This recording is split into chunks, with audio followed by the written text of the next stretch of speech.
નમસ્કાર, વિશેષ ન્યૂઝમાં દિનેશ સિંધવ ફરી એકવાર તમારું સ્વાગત કરું છું.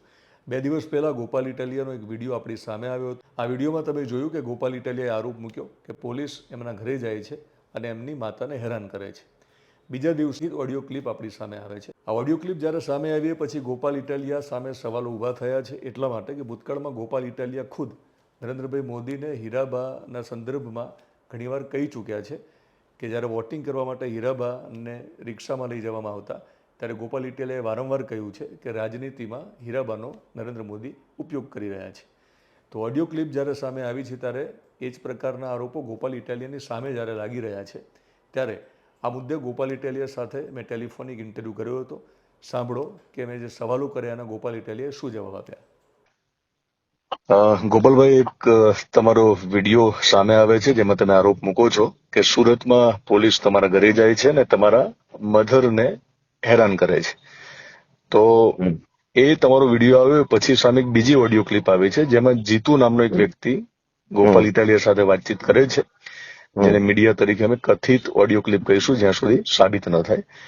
એમાં તમે એવું કહો છો, તમારા સિવાય કોઈ કથિત નથી કીધું, આ તમે પહેલા મીડિયા વાળા છો જેને એમ કીધું કથિત છે. એટલે મને એવું લાગે છે કે મીડિયા જ્યાં સુધી એમાં પછી હર્ષભાઈ કે ગોપાલભાઈ અમારા માટે બંને સરખા, જ્યાં સુધી સાબિત થતું નથી ત્યાં સુધી કથિત કહીશું. ગોપાલભાઈ, તમને પણ હું એક સવાલ પત્રકાર તરીકે કરીશ કે તમારે પણ સાબિત કરવું પડશે. તમે જે બીજો વિડીયો ખુલાસો કરતો બનાવ્યો છે જેમાં તમે એવું કહ્યું છે કે એઆઈ જનરેટેડ ઓડિયો ક્લિપ છે, તો તમે સાબિત કેવી રીતે કરશો? દિનેશભાઈ, સાબિત તો સ્વયં સ્પષ્ટ છે. જે ફેસબુકના પેજ ઉપર આ ઓડિયો અપલોડ થયો છે ત્યાં નીચે ખાલી પબ્લિકના રિવ્યુ લઈ લો ને, આમ જનતાના. ગોપાલ ઇટાલિયાનો અવાજ છે ને ગુજરાતની જનતાના દિલમાં છે. મારો અવાજ આખી ગુજરાતની જનતા ઓળખે છે. અંધારામાં બોલું ને તો ખબર પડી જાય કે ગોપાલભાઈ બોલે છે. અને એ ઓડિયો સાંભળો, એમાં શું અવાજ છે, સ્વયં સ્પષ્ટ વાત છે. તેમ છતાંય મૂળ મુદ્દો એ નથી. મૂળ મુદ્દો એ છે કે હર્ષ સંઘવી આવા હલકા ધંધા કેમ કરવા પડે છે. 30 વર્ષથી ભાજપની સરકાર છે, વિકાસના મોટા મોટા દાવાઓ છે, ડબલ એન્જિનની વાર્તાઓ કરવામાં આવે છે, બરાબર છે. બધું જ કર્યા પછી છેલ્લે તમારે ગોપાલ ઇટાલિયા જેવા સાવ સામાન્ય માણસના નકલી ઓડિયો બનાવવા પડે છે. એટલી હલકાઈ કરવી કેમ પડે છે? એમ તમે કામ કર્યા, તમે જે દાવો કરો છો, હર્ષભાઈના નામજોગ કરો છો, ત્યારે પત્રકાર તરીકે મારે તમને એ પણ પૂછવું જોઈએ કે તમે તમારો ખુલાસો કર્યો અને તમે આજે મારી સામે ફરીવાર કહ્યું કે મારો એ અવાજ નથી, તમે એવું કહેવા માંગો છો ને?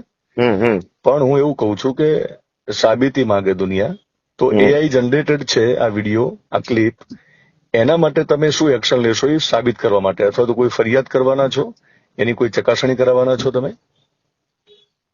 દિનેશભાઈ, આ બધી વસ્તુ જયારે ગૃહમંત્રી પોતે જ ચોરી કરતો હોય એની ફરિયાદ ક્યાં કરવાની? ગૃહમંત્રી ગુજરાતના ઉઠીને આવા હલકા નિમ્ન કક્ષાના કૃત્યો કરે એની ફરિયાદ તો સમય અને જનતા કરશે.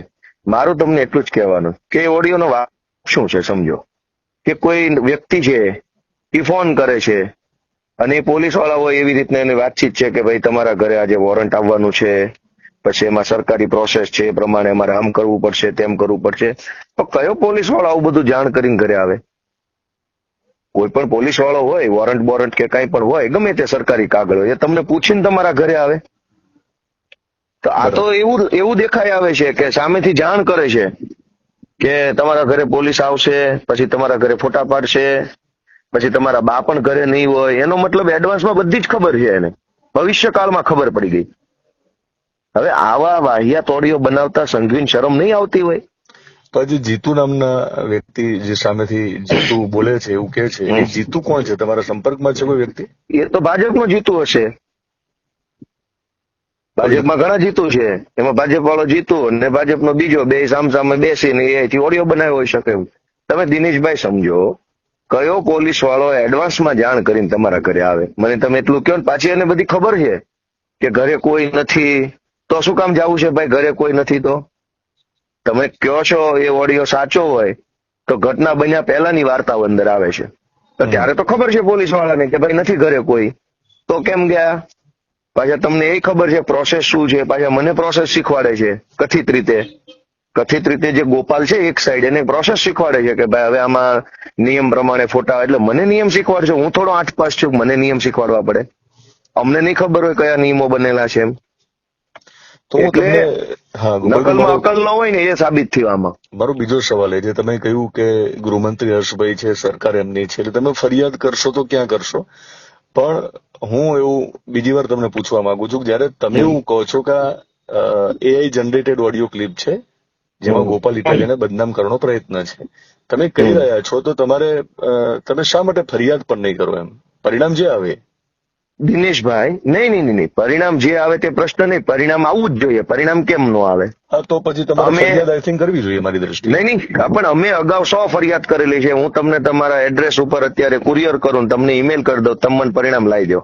ફરિયાદ શું કરવાની? રોજ ઉઠીને આખા ગુજરાતમાં ડ્રગ્સ વેચાય છે, તો એ થઈ કોઈ કાર્યવાહી કોઈ પેડલરો ઉપર? દારૂ બેફામ હોમ ડિલિવરી તમે કયો ત્યાં થઈ જાય છે. ગુજરાતની કઈ એવી જગ્યા છે જ્યાં હોમ ડિલિવરી નથી? તો શું સંઘવીએ કરી લીધું? તમે હજુ ફરિયાદની વાત કરો છો.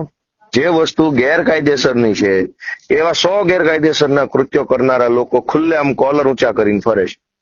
હું ફરિયાદની વાત એટલા માટે કરું છું, અને એવું નથી કીધું કે તમારી આગ્રહ નથી રાખતો. ના, આગ્રહનો પ્રશ્ન નથી દિનેશભાઈ, વાસ્તવિકતા તમે જાણો છો. તમે જયારે 2027ની આખી લડાઈ લડી રહ્યા છો ભાજપ સામે, તો તમે જયારે દાવો કરો છો હર્ષભાઈના નામજોગ ગૃહમંત્રીના, તો તમારે મને એવું લાગે તમારે સાબિત તો કરવું પડશે ને કે એ જનરેટર થઈ જશે, સાબિત થઈ જશે દિનેશભાઈ. તમે સંઘવીને પૂછો ને કે મારા ઘરે પોલીસ શું કામ એવું મોકલીને ગેરવર્તન કેમ કરાવ્યું એને? પોલીસ કદાચ કોઈ સરકારી કામથી જાય તો જાય, પણ ગેરવર્તન કેમ? તો સંઘવીને પૂછ્યું કોઈએ? બધા પ્રશ્નો મારા માટે અનામત રાખેલા છે.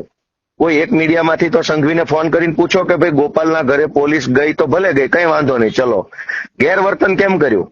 શા માટે ગેરવર્તન? તમને કોણે એવો અધિકાર આપ્યો ઘરે ગેરવર્તન કરવાનો? તો સંઘવીએ એક શબ્દનો ખુલાસો કેમ નથી કર્યો? અને કોઈ મીડિયા વાળાએ કે કોઈ ટીવી વાળાએ કેમ ના પૂછ્યું સંઘવીને કે ભાઈ પોલીસને તમે મોકલી તો કંઈક કામથી મોકલી, એવો તમારો દલીલ હોઈ શકે, પણ ગેરવર્તન કઈ દલીલથી કર્યું? બધા પ્રશ્નો મારા માટે છે એનો વાંધો નથી, હું તો જવાબ આપવા બંધાયેલો છું. બિલકુલ. કોઈ એને તો પૂછે.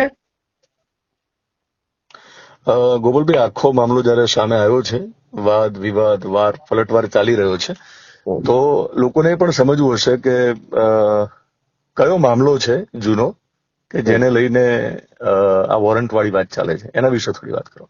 એ તો અમે પાટીદાર અનામત આંદોલન વખતથી અમે તો જાહેર જીવનમાં જોડાયેલા, અને ભાજપની સરકારે અમારી ઉપર ડઝન એક કેસ કરેલા છે, એટલે એ તો બધું ચાલતું રહેવાનું.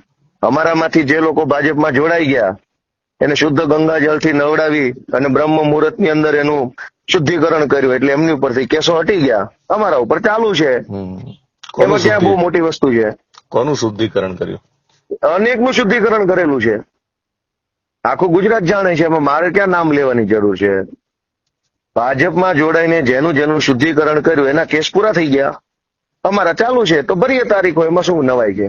નહીં, મારો સવાલ એ હતો કે થોડુંક ઓડિયન્સને ખબર પડે કયો કેસ છે જેમાં એવું કહેવામાં આવે છે કે બિનજામીન પાત્ર વોરંટ છે. એટલે એ તો પ્રોસેસ છે, કાયદાથી નક્કી થયેલી પ્રોસેસ છે, એટલે એમાં કઈ બિનજામીન પાત્ર જામીન પાત્ર ને તો બધું ચાલતું રહેવાનું છે.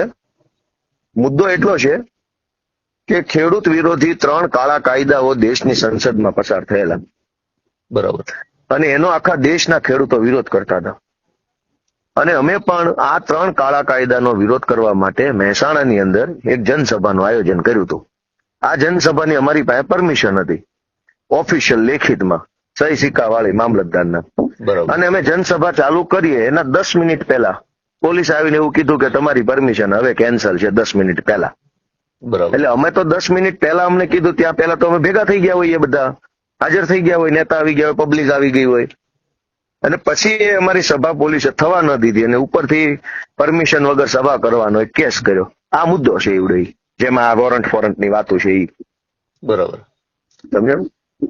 જી Gopalbhai, thank you very much. Okay, હા. તો આખી વાતચીતમાં મેં પ્રયત્ન કર્યો છે કે ગોપાલ ઇટાલિયા જ્યારે હર્ષ સંઘવી સામે આરોપ મૂકે છે અને તરત બીજા દિવસે ઓડિયો ક્લિપ સામે આવે છે અને જેમાં ગંભીર આરોપ ગોપાલ ઇટાલિયા સામે છે, ત્યારે ગોપાલ ઇટાલિયાને મેં સીધો સવાલ કર્યો હતો.